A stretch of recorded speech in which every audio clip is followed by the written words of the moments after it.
Hej så, velkommen tilbage. Til dem der ikke har set det forrige med kortet, tjek det ud. Mega fedt. Har fået rimelig god respons på det indtil videre. Men nu skal vi lave noget helt andet. Vi skal bruge en tusch.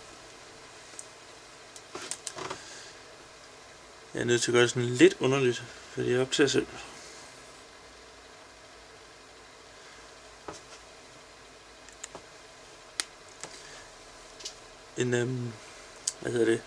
Et sort hul, portal-agtigt noget.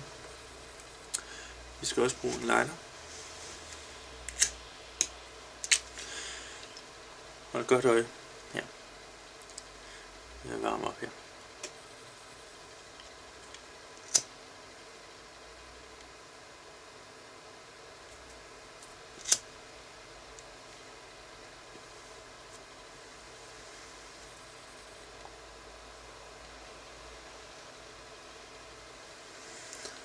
Sådan laver man rigtig magi.